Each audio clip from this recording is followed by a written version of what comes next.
All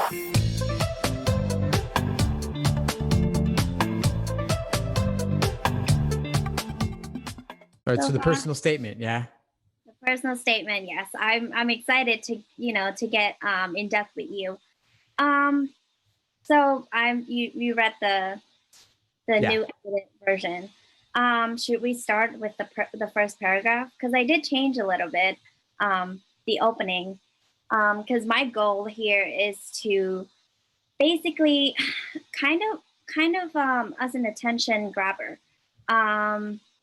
Like personal statement, obviously is very personal, and as you know, not everybody can relate to this story.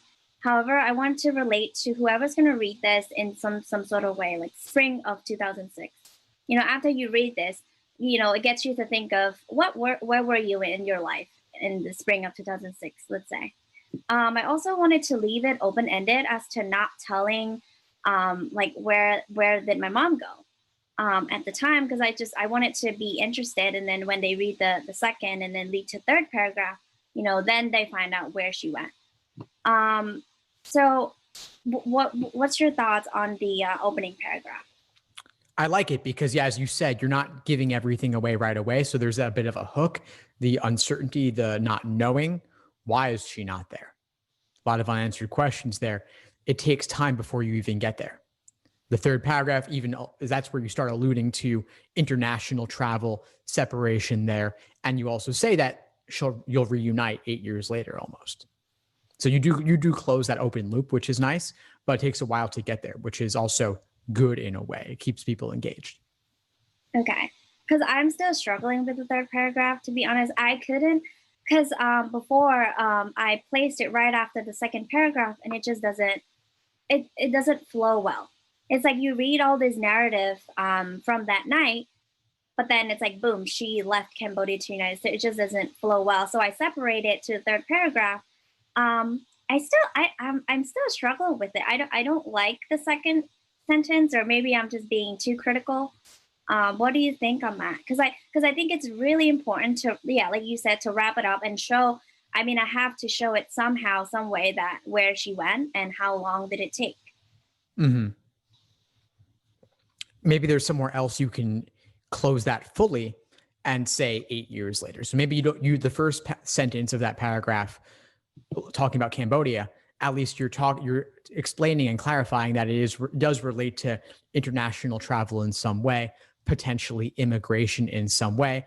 And then you address it immediately in the following paragraph about the U.S. Embassy in Cambodia and a visa. So then they get the context. Okay, this is immigration visa issues, most likely. You're Yeah. covering for yourself. Presumably your mom relates to that as well. But the 8 years specifically, you could get to that later if you wanted to. You may not even need to cover it now. So you could consolidate the third paragraph and the fourth paragraph by removing that second sentence and then just combining them.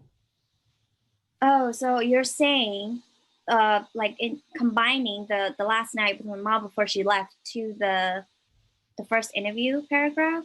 Is that what you're saying? Yeah, Or putting it in that paragraph in some way and shifting from your mom to you may not make a lot of sense. So I wouldn't do it immediately, but you could include that information somewhere in that paragraph.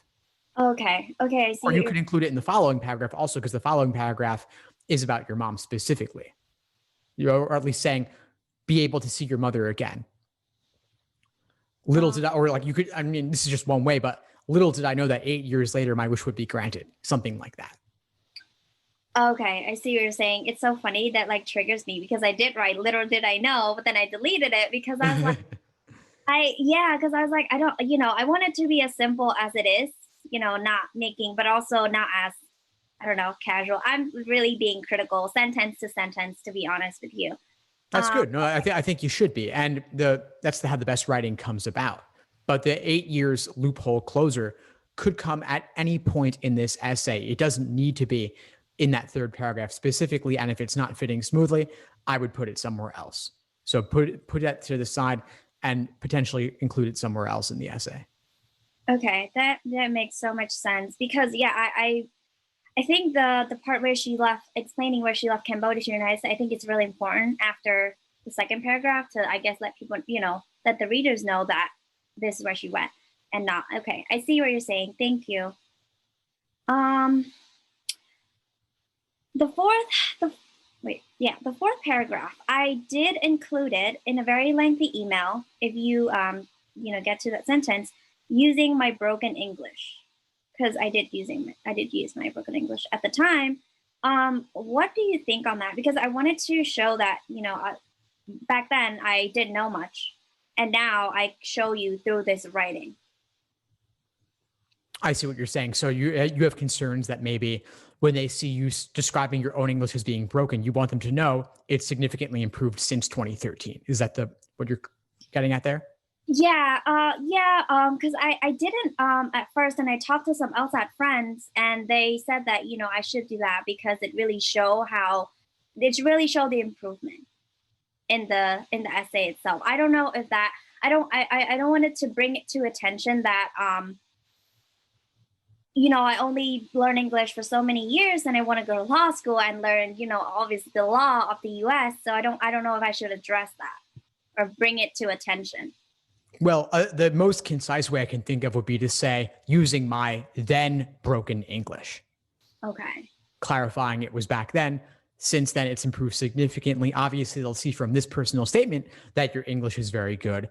But with non-native speakers, there is often the concern that maybe somebody helped you and that it doesn't reflect your true writing abilities, which is why the writing sample becomes important for non-native speakers. Yeah. So your Yeah. writing sample will be solid. That concern will be addressed. But I think also adding then broken specifically shows that you're saying it's broken then, you're not describing your current English proficiency. Okay. Yeah. That's yes. Thank you. That's awesome. Yeah, and then the rest is fine. Well, I do want to address because the my time at SQ Law, that paragraph specifically, because um, throughout like last time when the classroom was pointing that out, the transition, I did try to to kind of make it smoother. I'm not sure if I've done that, to be honest. I read it so many times that I don't know what is what anymore. Um, my question is also like I didn't have enough time to do anything to help that particular case because I only worked there for intern there for a year, a month and a half.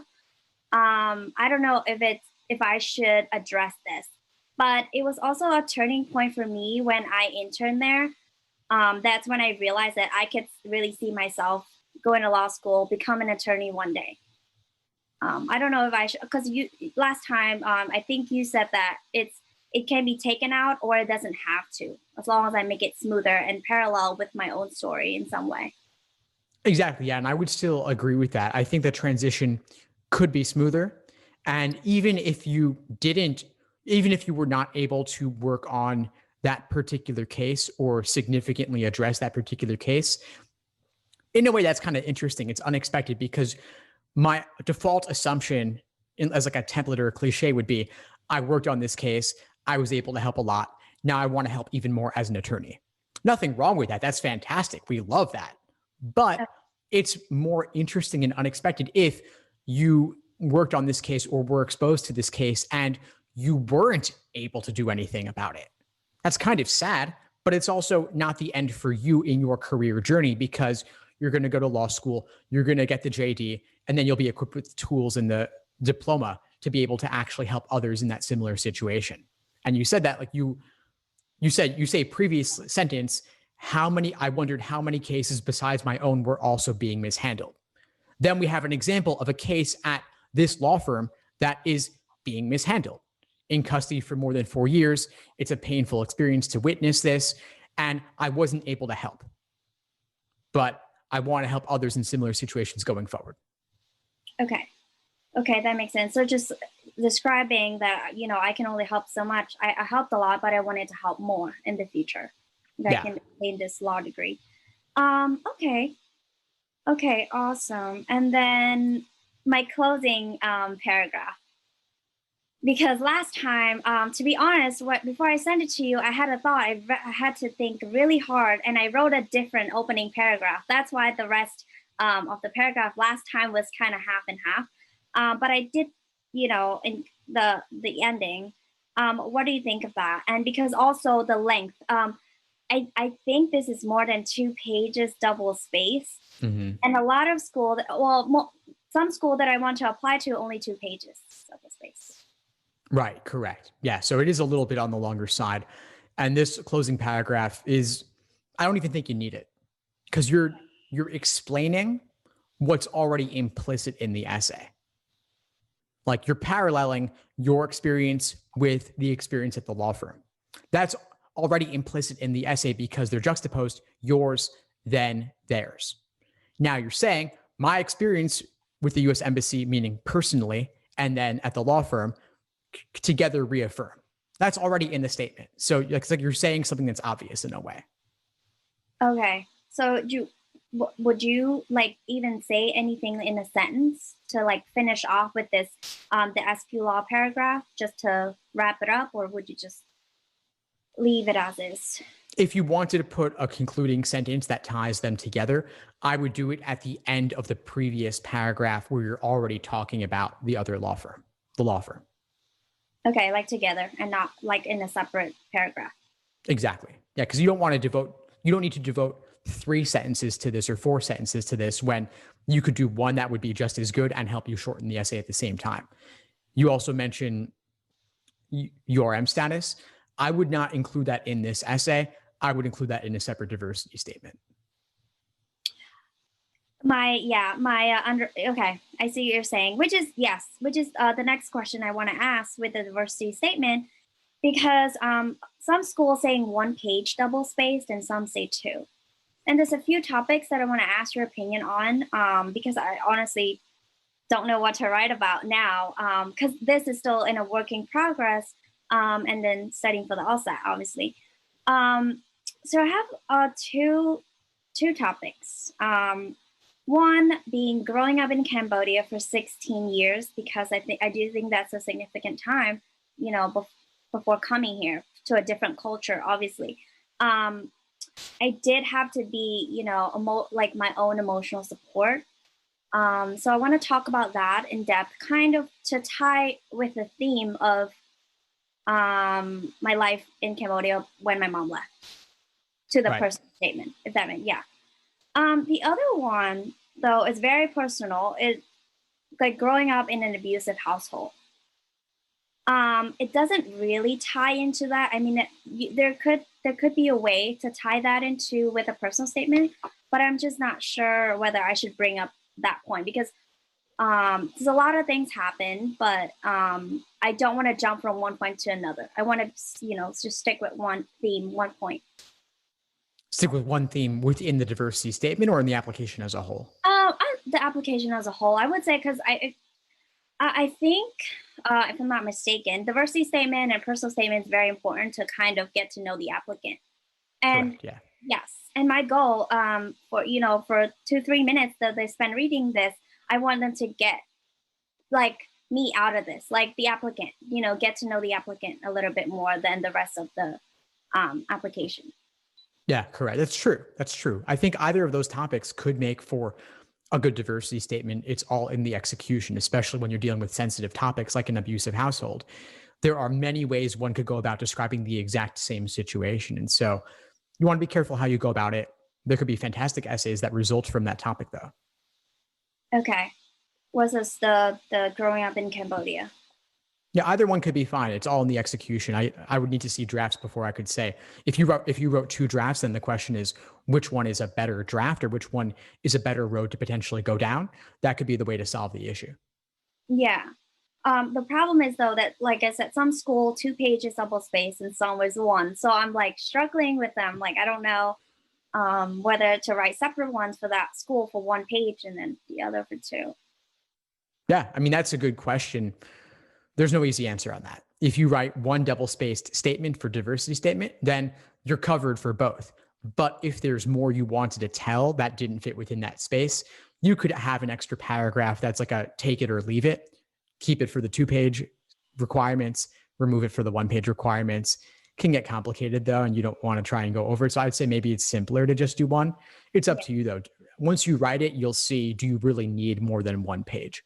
Concise is often better when possible. Okay, thank you. Of course. the other question is last question, because I know we are going a little bit over.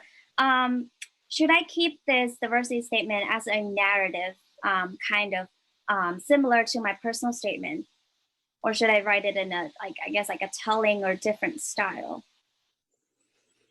I think narrative is powerful. Okay. I would keep it as personal as possible as well. So personal statement and diversity statement don't need to differ in tone or perspective. An addendum, like explaining a low GPA, explaining a low LSAT score, explaining a gap in resume, those should be matter of fact and very concise.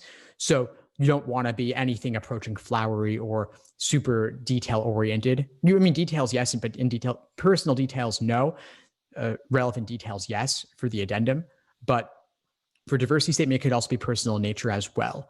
So that's fine. I think the same tone as you currently have would be perfectly fine. One thing I want to clarify, though, since you mentioned URM at the end of your personal statement draft, is that technically my understanding is that for URM admissions boost, URM is typically considered African American or Black, Hispanic or Latino, and Indigenous or Native American. Asian Americans, Cambodian or not, typically don't qualify for a URM boost and are not typically considered underrepresented minorities. But that being said, you can still write a diversity statement regardless. Okay, thank you for clarifying that, because I honestly didn't really. I mean, I thought, because like a minority. I think I could bring it up being a first generation to graduate from college. Certainly, and you should. Yeah, and that could be something. But yeah, thank you for that. Yeah. Anything else? We are going a little bit over. I have one last question. Yeah, go ahead. Shoot. Go right ahead. Yeah, so I went to two institutions, Monco Community College and one Temple University, to finish off my degree. I had 3 C's from Monco and 2 C's from Temple. That could look like a pattern in my overall transcript. Do you think it's necessary to write an addendum explaining that? I would. Okay. Yeah, and that'll be all for today. Yeah. Fantastic. So, Cheetah, well, it was great connecting with you. We'll, of course, workshop this draft and any others in an upcoming application essay workshop inside the course. So this wasn't the last time we'll talk about this. Yeah, thank you so much, Steve. It's really helpful to just have you clarify everything and answering all my questions. I had a lot of questions today. Of course, glad to help. Definitely. I'll see you in class soon. Yeah, all right, see you. Thanks for tuning into the show. Please subscribe if you haven't done so already to be notified of new episodes as I release them. And feel free to reach out if you need anything at all as you move forward with your prep. I'm happy to help however I can. In the meantime, I'll wish you all the best and take care.